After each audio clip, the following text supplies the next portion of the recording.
Morning বন্ধুরা, very good morning. আজকে কী বানাচ্ছি জানো?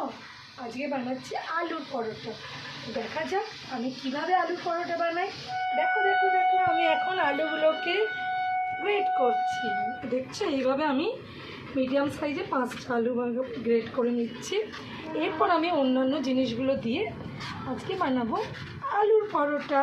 তো দেখতে থাকো বন্ধুরা। এরপর নিয়েছি ধনেপাতা কুচি, পেঁয়াজ কুচি, এবার দেব গুঁড়ো মশলা, এবার এর মধ্যে দিচ্ছি চিলি ফ্লেক্স একটু ঝালের জন্যে, এবার দেবো একটু নুনটা পুরো পরিমাণ অনুযায়ী দেবে, এই পুরোটার অনুযায়ী। দেব ধনে গুঁড়ো, এবার দিলাম অল্প করে একটু জিরে গুঁড়ো, করে একটু সাদা তেল দেব। এই জায়গায় কেউ বাটারও দিতে পারো, আমি একটু সাদা তেল দেব। আমি দিচ্ছি একটু ম্যাগি মশলা, এইটা হচ্ছে অপশনাল, তোমার ইচ্ছা হলে তুমি দিতে পারো, না হলে না দিতে পারো।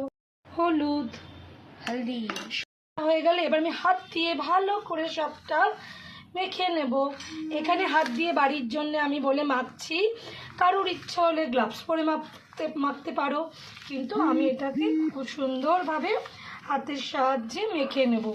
অবশ্যই তেল কিংবা একটু বাটার দেবে, তাতে এই জিনিসটা খুব সুন্দরভাবে হাতের মধ্যে মাখার পর উঠে আসে। দেখো হাতের সাহায্যে কি সুন্দর আমি মেখে নিলাম। এবার একটু মাখাতে থাক, আটা দিয়ে করব আটার পরোটা, আলুর পরোটা। এবার আটাটা রেডি করছি,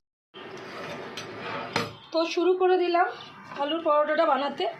একটা করে পরোটা বানাবো, বিগ সাইজ বানাবো। আজকে সকালবেলা এই পরোটাতে আমি দিলাম না, রসুন দিতে পারেন এর মধ্যে, আপনাদের ইচ্ছা হলে কারি পাতা দিতে পারেন, যেরকম ইচ্ছা ভ্যারাইটি বানাতে পারেন। আমি বহু রকমের বানাই, কিন্তু এই আজকে সকালবেলা রসুনটা এর মধ্যে দিলাম না। চিকেন দিয়েও বানাই।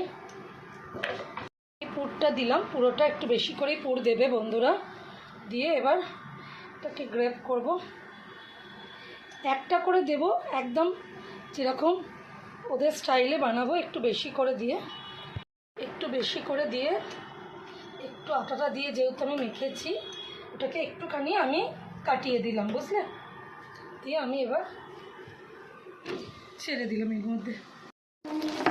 এইটা না সব সময় না বন্ধুরা আটা দিয়ে করবে, জানো তো? কেন বলো তো? এমনি আলু পরোটা খাচ্ছি একটু বড় করে মোটা করে, তার মধ্যে যদি ময়দা দিয়ে করি তো শরীরের জন্য খেয়াল রেখে আমি একটু এটা আটা দিয়ে করি।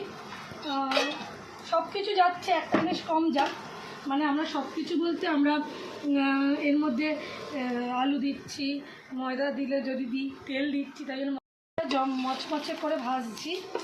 দেখো সুন্দর করে মচমচে করে ভাজবো। ভেজে এক্ষুনি এটা হয়েই গেছে, আর একটুখানি বাকি আছে, মচমচে করে একটু ভেজে দিয়ে দেবো খেতে।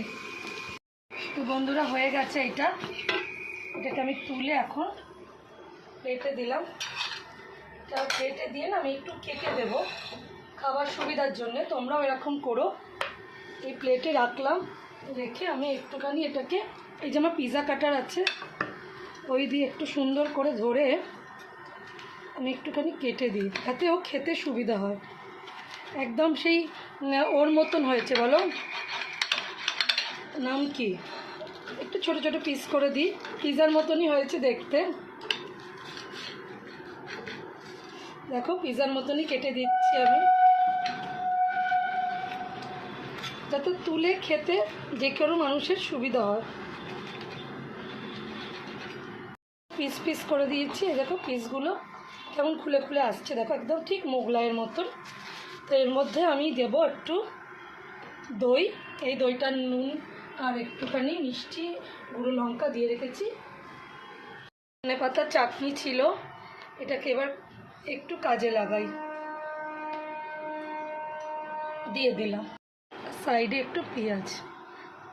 এই হলো আজকে সকালে আমাদের ব্রেকফাস্ট। কেমন লাগলো একটু জানিও। এবার ওর বাবাকে গিয়ে দিই, দেখি ওর বাবা কি বলে। এই যে এলাম, একটু আলোটা তো এখানে খুলে রাখতে পারো, দরজা এখন তো এসি চালাও, এই দরজাটা তো খুলে রাখতে পারো। কেটে দিলাম না, চিকেন নর্মালি হয়নি, দেবো কি করে? খেয়ে দেখো আলুর পরোটা পুরটা দেখাও একটু বন্ধুদের। এইটা তোলো না, ছোটো পিসটা তোলো না, এই দেখো এই ছোটো পিসটা তোলো, এই দেখো পুরটা দেখো শুধু। বিভৎস গরম, নামিয়ে দিলাম তো। দই দিয়ে বলো চাটনি তো দিয়ে খেয়ে এবার দেখো। কি আছে এর মধ্যে? কেমন আছে? এর মধ্যে স্পেশাল ইনগ্রিডিয়েন্টস দুটো আছে, কি বলো তো? বন্ধুরা জানে, বন্ধুরা কুকিংটা দেখেছে তাই। এখন তুমি খাও, খেয়ে বলো কেমন আছে। তাহলে তুমি খাও আর খেয়ে বলো। আর বন্ধুরা কেমন লাগলো বলো আমাদের এই ব্রেকফাস্ট তৈরি ভিডিও এবং তার সাথে ওর বাবার রিভিউ।